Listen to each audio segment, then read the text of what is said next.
Wow, where do I start?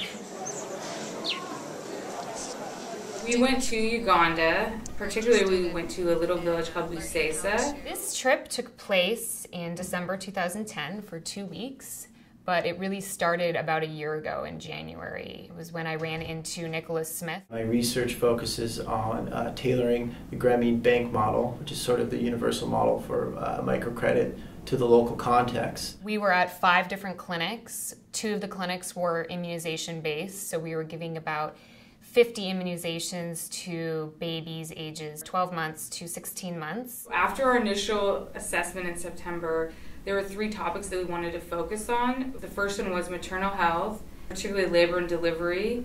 The second one was sanitation and latrine use. And the third one was HIV/AIDS. At another clinic, we offered free care for 3 days and saw over 100 patients a day. We were seeing them with Ugandan nurses, so we would sit side by side with our Ugandan colleagues, and they would translate for us as we would determine their chief complaint, decide on a diagnosis and a plan of care. Priests set up ahead of time a schedule of all the different villages we were going to visit each day.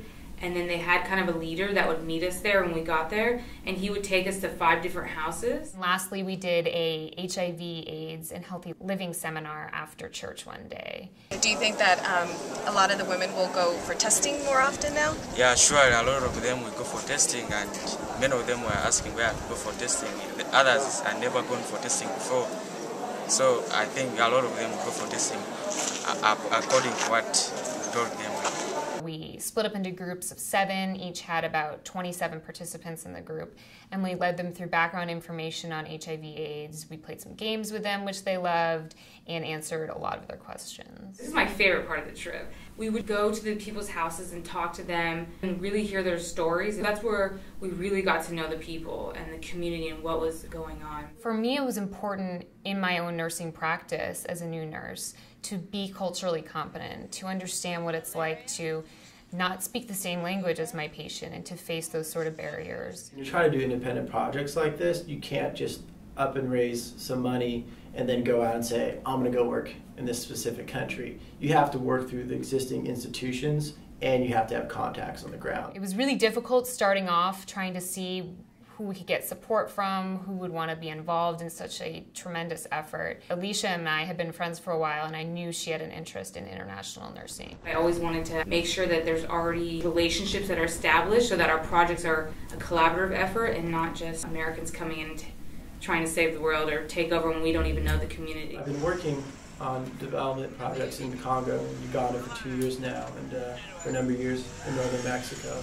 And I've sort of said to that this is probably the most powerful experience I've had. One of my favorite stories was when Alicia and I traveled into this really rural village with Father Godfrey, one of the parish priests. We finally arrive, the sun is setting, this village is on the top of a hill, and there are about 40 of the community members that just greet us as we step out of the car, and they start singing and dancing, and it was just, you know, I can still picture it vividly in my head, this scene of the couple of us Americans standing there and then this whole huge crowd welcoming us into their community.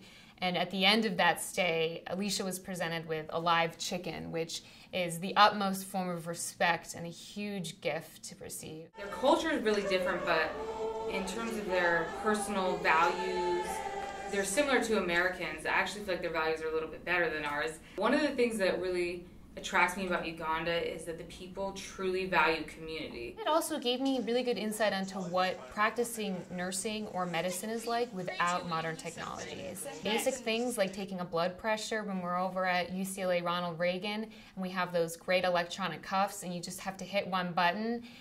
You don't have those in Uganda, and so having to go back to your basic nursing skills, you know, using a Pinard stethoscope to hear a fetal baby's heart rather than, you know, the machines and everything. It's just puts you in touch with true humanistic skills of nursing. We really wanted to focus on latrines and boiling water. The majority of cases that we're seeing in the clinic, especially with the pediatric population, the majority of that can be prevented if we work on the sanitation and latrine issues. We made family planning bracelets. Those were designed specifically to this area because they are predominantly Catholic. Nothing of condom use or any of those type of measures were used in terms of our educating them. And how the bracelets work is they track the women's cycle, and they can move a bracelet each day in terms of their activity and planning when about they can have intercourse to try to decrease their birth rates. This trip impacted me on so many different levels. First of all, it just showed me the importance of communication. As a nurse, we experience every day difficulties in communicating with our patients. And in Uganda, it was at a whole different level because there was the barrier of not knowing the same language that they spoke and different cultural nuances that I wasn't familiar with. It gave me an appreciation for what it's like to have to talk slower with a patient, try to step back and put my baggage aside and listen to what really they are saying and understand some of their cultural needs that maybe I don't practice myself. Each project impacts people in a different way, but I think in this case it was just really tangible. Microcredit is a lot more long-term. We were vaccinating people, delivering babies, teaching public health seminars, stuff that has tangible and immediate impacts, like vaccinating a kid for polio, you know what I mean, it's real, you know what I mean, and you know it, the benefit right then and there. Despite your poverty level, despite where you live, if you're in Beverly Hills or if you're in Uganda, everyone has a desire to be healthy and to live well.